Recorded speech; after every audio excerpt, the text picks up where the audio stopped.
আসসালামু আলাইকুম, আমি নাইম দক্ষিণ কোরিয়া থেকে। রাশিয়া ইউক্রেন যুদ্ধের সর্বশেষ আপডেট আজকের এই ভিডিওতে থাকছে। রাশিয়ার বিরুদ্ধে আসলে কি লড়াই করার সক্ষমতা ইউক্রেনের আছে? অপরদিকে আমাদের মাত্র কতিপয় যে বীর যোদ্ধারা আছেন তারা নিজেদের টেকনোলজিতে ইসরায়েলের সাথে যেভাবে লড়াই করছে, আজকে যদি পরাশক্তিরা ইউক্রেনকে সাপোর্ট না দিত, ইসরায়েলকে সাপোর্ট না দিত, আদৌ কি বীরদের সাথেও লড়াই করার সক্ষমতা তাদের আছে? দর্শক, আজকে চলতি বছরের এই প্রথম ৩ মাসে ইউক্রেন রাশিয়া যুদ্ধের যে ডাটাবেস সামনে আসছে, এই ডাটাবেস দেখা জেলির অন্তত আরেকবার চিন্তা করা উচিত যুদ্ধ চালাবে কিনা। তবে চালাবে। গতকালকের ভিডিওতে দেখাইছি না কীভাবে নিজের সম্পত্তি ৩ গুণ বৃদ্ধি পাইছে এই যুদ্ধবিধ্বস্ত একটা দেশে। জেলির দরকার পয়সা, আর আমেরিকার দরকার হচ্ছে অস্ত্র বিক্রি করা, আর এগুলার ফাঁকে দিয়া সাধারণ মানুষের ঘরবাড়ি জীবন যাই হোক ভাই, টেকার গায়ে তার কোনো কিছু লেখা থাকে না। আসুন দেখি এই ৩ মাসের যুদ্ধে মাত্র ২৪-এ পুতিন কাকু কী কী ঘটাইছে। জেলির সামনে যদি বিচক্ষণ হয়, যুদ্ধ করবে না যদি দেশপ্রেমিক হয়। আসেন, চলতি বছরের জানুয়ারি মাস থেকে এখন পর্যন্ত, মানে গত মার্চ পর্যন্ত ইউক্রেনের ৮০,০০০-এরও বেশি সেনা প্রাণ হারিয়েছে। এই তথ্য জানিয়েছে রুশ প্রতিরক্ষা মন্ত্রী সের্গেই শুইগু। আপনার এক সংবাদ সম্মেলনে শুইগু বলছে, এই ৩ মাসে ইউক্রেনীয় বাহিনী শুধুমাত্র যে ৮০,০০০ সেনাবাহিনীর সদস্য হারিয়েছে তা না, এর সাথে বিপুল পরিমাণ অস্ত্র তারা খুইয়েছে, সামরিক শক্তি ধসে গেছে ভেতর থেকে।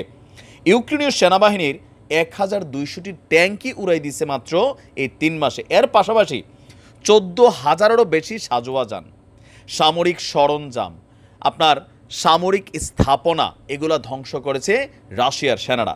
আর এই ৩ মাসে অভিযান চালিয়ে ইউক্রেনীয় বাহিনীর দখলে থাকা যে ভূমিগুলো ছিল সেখান থেকেও ৪০৩ বর্গ কিলোমিটার অঞ্চল দখল করতে সক্ষম হয়েছে অভিযানরত রুশ সেনারা।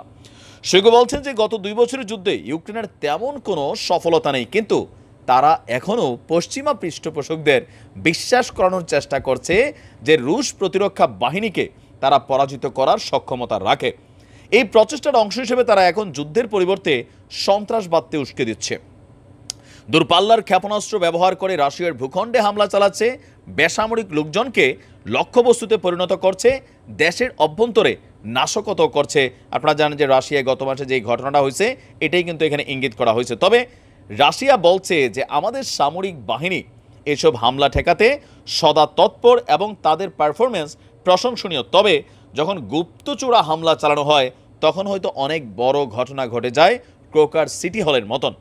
সম্মেলনে রাশিয়ার প্রতিরক্ষা মন্ত্রী বলছেন যে শুধু মার্চ মাসেই ইউক্রেনের সেনাবাহিনী এবং বিভিন্ন সামরিক স্থাপনা লক্ষ্য করে ১৯০টি ছোট মাঝারি এবং ২টি বড় হামলা চালিয়েছে রাশিয়ার সেনারা। মার্চ মাসের এক বিবৃতিতে রাশিয়ার প্রতিরক্ষা মন্ত্রণালয় জানিয়েছিল ২০২২ সাল থেকে ২০২৪ সালের ফেব্রুয়ারি পর্যন্ত ২ বছরে ইউক্রেনীয় বাহিনীর মোট ৪,৪৪,০০০ সেনা কর্মকর্তা ও সদস্য প্রাণ হারিয়েছে। এর মধ্যে ২০২৩-২৩-এর গ্রীষ্মকালে আপনার যখন পাল্টা অভিযান শুরু করেছিল ইউক্রেন, সেখানেই ১,৬৬,০০০ সেনা কর্মকর্তা তারা প্রাণ হারিয়েছে। আর অপরদিকে জেলির দাবি, যুদ্ধে গত ২ বছরে ৩১,০০০ সেনা হারিয়েছে ইউক্রেনীয় বাহিনী।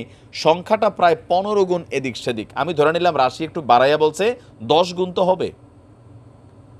যুদ্ধটা বেসিক্যালি এখানে আর কিছুই না, কোনোভাবেই এই মুহূর্তে ইউক্রেনে কিন্তু রাশিয়াকে ডিফিট করার সুযোগ নেই। রাশিয়া তো ভাই ধৈর্য ধৈরা আসলে যুদ্ধটারে পরিচালনা করছে, মানে যেন গণহত্যা না হয়, যুদ্ধাপরাধ না হয়। তারপরেও এই ডাটা দেখা যদি জেলি যুদ্ধ করতে যাইতে চায়, তাহলে বুঝতে হবে যে ব্যাংকে ৩ গুণের জায়গায় ৬ গুণ তার ইনকাম সোর্স ক্রিয়েট করার চিন্তা মাথায় ঘুরছে। বাট রাশিয়ার সাথে জয় করা সম্ভব না। ভালো থাকুন, আসসালামু আলাইকুম।